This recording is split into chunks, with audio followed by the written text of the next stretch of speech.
5 stocks I'm buying in January 2023. This is going to be a great list of stocks that are both value and growth, some in different sectors that you probably would never think of investing in, and some names that you may have never even heard of. If you're excited for this, make sure to like this video and let's get started.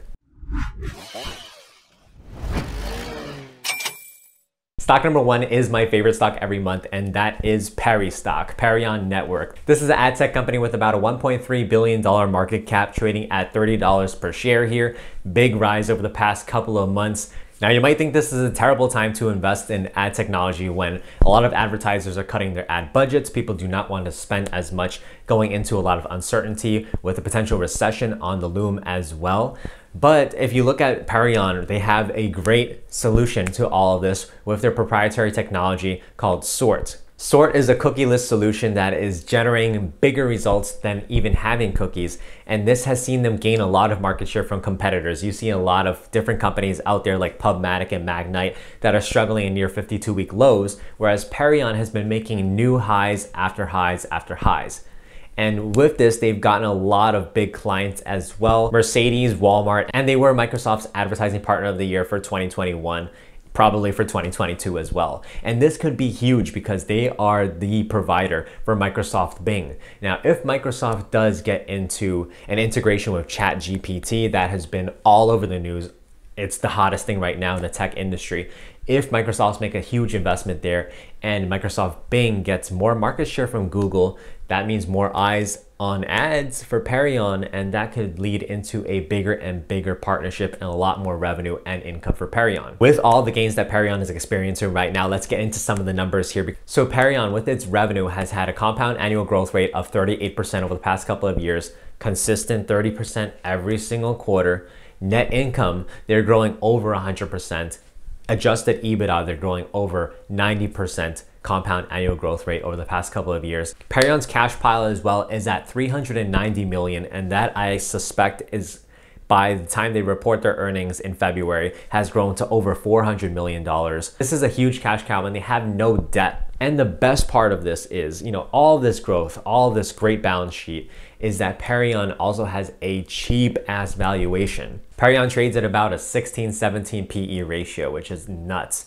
When you look at the overall stock market, the S&P 500 trailing PE ratio is way higher than Perion's, and nowhere near is the average stock in the S&P 500 growing its net income and revenue the same way that Perion is. So as it experiences this huge growth in a recession and a bear market, just imagine how big Perion is going to be when we finally have a bull market. I'll leave you to draw that conclusion. But looking at the charts now, the technical analysis on Perion is incredible as well. You have stacked moving averages, you have momentum on the RSI going in the right direction, you have a huge breakout on the weekly chart. Look at how it was, in this downtrend, and it just broke out, and it's continuing to break above resistances at like 26, for example. This past Friday, it hit a new high of around $30.40.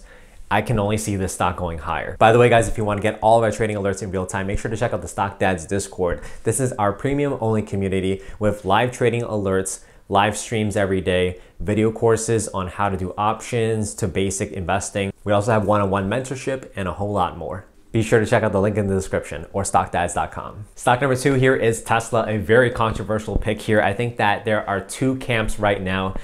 People that think Elon is an absolute idiot and that Tesla stock is still overvalued even after a 70% decline from its all-time high. And there's the other camp that believes that Tesla is still the future. At this point, you see an attractive entry point as far as valuation, but you also have a short-term trading opportunity.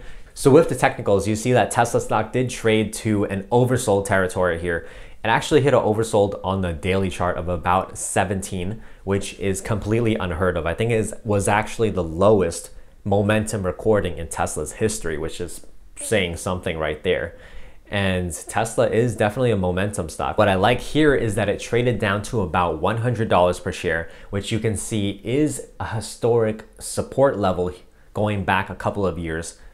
And you also see a bullish divergence in the RSI. You had some bad news over the past couple of weeks too of Tesla cutting their prices. Stock opens up down 6%, bounces back up. Shut down in China, bounces right back up. Had a downgrade or 2 or 3 or 5, and it's been continuing to bounce back up. So you're seeing some buying pressure absorb that negative news. And when you see that coupled with those momentum indicators and simply the fundamentals, it looks like a more attractive stock right now. Talking about those fundamentals, Tesla has consistently grown its revenue by over 50% for the past couple of years. Its net income has really taken off. Used to be not profitable, now they're making billions of dollars a year. I remember Tesla traded at hundreds of PE, right? Like a P of 500 at one point. But it's currently now trading at a PE ratio of around 35 trailing. It has enough gross margin and profit margin where they can cut some of the prices of its vehicles to drive demand and make sure that they qualify for EV credits from the government. They're still going to continue to grow their profits. I don't think that this company will ever trade down to a PE valuation of 5 or 6 or 7 like some of its traditional automaker competitors. To this date, Tesla has higher margins than those automakers. So they do have more leeway in their pricing and their ability to manipulate demand. Tesla also has great infrastructure already built out across the world, from their gigafactory in Texas and China and Berlin that is going to ramp up. And most people aren't thinking about this because it is still a pretty nascent part of their business, but Tesla is also an energy company, energy storage, and they could end up developing that technology more, licensing it to other companies. So there is a bit of a potential there. Stock number 3 is Ulta in the specialty retail industry, specifically in beauty. People hold on to beauty even if money is tight because they want to look good and feel good, and that's probably more important when times are tough actually. I mean, I'm not gonna lie, I've been to a couple Ultas and tried out some of the free samples that they have. It's pretty good stuff. Ulta has a good mix of online and offline initiatives, and 90% plus of their customers are also in their rewards and loyalty programs. And their customer base is also a great one for the long term because they're also focusing heavily on Gen Z and millennials. They have great affordable price points as well, and all this manifests into great earnings reports. Last quarter, they reported their earnings and they raised estimates for the year. So you can see that even in a bad macro environment, this company continues to make more money than expected. Currently trades at a PE ratio of around 21, 22. I think that historically, if you look at the average, it's probably more in line with 25, so there is a little bit more upside in the valuation. This is still gonna grow at a decent 5 to 10% net income year after year after year, in my opinion. And if we look at the charts, Ulta has been rising in a very powerful long-term uptrend, and recently is breaking out from about the 484 area, trading up to around 490 here. I think it's gonna continue to go higher. You look at the momentum, you look at the moving averages, price levels, right? Breaking out to new all-time highs when the market is, the way it is. You gotta stick with strong stocks. Stock number 4 here is Ford stock, a value automotive play here. I'm betting big on this dividend play. So it currently has a close to 5% dividend, but you also get a mix of share price appreciation potential. You have EV sales that are rising over 100% year over year. Its legacy business is relatively stable in the face of supply chain issues, as well as people cutting budgets because of recession. Demand has been really strong over the past couple of years, especially for its Ford F-150 Lightning truck. Ford recently raised prices again for the electric truck, and I think that demand is there to continue to increase its sales. As Ford continues to scale electric vehicles and increases as a percentage of its product mix, I think that Ford's valuation will also improve as well. With traditional vehicles, you don't have a big profit margin, but with electric vehicles, traditional, we have seen much higher profit margins, and that's one reason, as I mentioned earlier, why Tesla deserves a higher valuation. Tesla has a gigantic advantage still, but we're getting there eventually. And in the meantime, I'm happy to hold this stock because it does offer a 5% dividend. They increased the dividend from 10 cents to 15 cents last year, a 50% increase. While I'm not expecting a 50% increase again anytime soon, I do believe that when the economy is doing well and this company is cash flow positive, they will continue to increase that dividend. And if you buy in right now, it could end up being a 7-8% dividend, which would be a really good return. Ford stock on the charts, I think that this is a really great setup. You have a lot of support. It has bounced from this area several times over the past 6 months or so, and you also have the long-term moving averages consolidating here. And I think that Ford will eventually break out. And stock number 5 is MP Materials. This company is in the rare earth mining industry. It has a total monopoly over North America. There is no other company here running at scale. You're talking about $500 million in revenue from this company. For some background, China has most of the global market share with rare earth elements, and these are used in the magnets that are put into electric vehicle motors, which is of course in electric vehicles, but rare earth is also in a lot of other different applications, other kinds of electronics as well. So there is a huge demand for these materials. Despite the name, rare earth is actually not that rare. You can find this in a lot of different deposits all over the world. It was recently discovered in Europe as well, but the thing is, it's very hard to scale it from getting it out of the ground and the whole discovery process to actually figuring out how to refine it. And for MP right now to become vertically integrated, they have to develop the refinement process and then building out magnets. And they're actually on track to do that in the next couple of years. So in this year, they're expected to roll out phase 2 of their plan with refinement.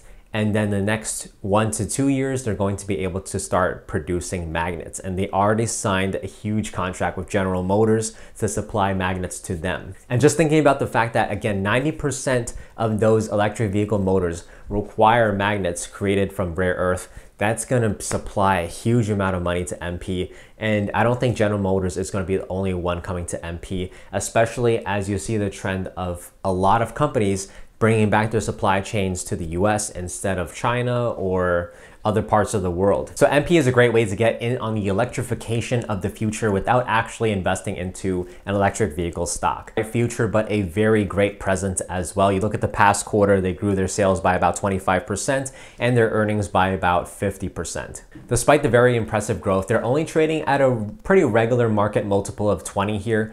For a mining company, that is a bit high because commodities, businesses, they usually aren't priced very high because prices fluctuate. But NdPr, you look at this chart here, it's actually coming back up. The demand is not going to wane, it's actually going to increase from here. And as MP diversifies its product mix from just the very raw materials to moving vertically integrated, being able to sell magnets, that's going to help stabilize the business, offer a different type of revenue. It becomes an even more attractive stock, and I think the valuation will benefit from that as well. And on the charts, you see that MP recently hit a long-term support at $23 per share and is bouncing back with a vengeance, almost $30 per share here. We've seen this stock get to $50 to $60 per share on a nice run up, and I think that's commensurate with the growth that this company has. And by the way, guys, in case you're curious, past performance does not equal future gains. But if you wanted to look at how this basket of stocks has performed over time since they were all listed on the market, so since about August 2020, you can see that this has outperformed the S&P 500, 180% return versus a 25% return. You can see that if you started with $10,000, you would have about $28,000 here at the end. Maximum drawdown is 35% versus 24.5% for the S&P 500. So these stocks are more volatile and riskier than an overall index, but higher return, about 52% annualized return. If we want to compare this basket of stocks to the S&P 500 over the past year or so throughout this bear market, you can see that this group of stocks has underperformed, however. So Tesla, MP, and Ford are down over the past year, while Ulta and PERI are positive for the year. So there you guys have it. Those are my 5 stocks to buy for January 2023. That is PERI, Tesla, Ulta, Ford, and MP. Be sure to check out our Stock Dads Discord for live trading alerts, mentorship, educational courses, and so much more. I will see you guys in the next video. Good luck investing.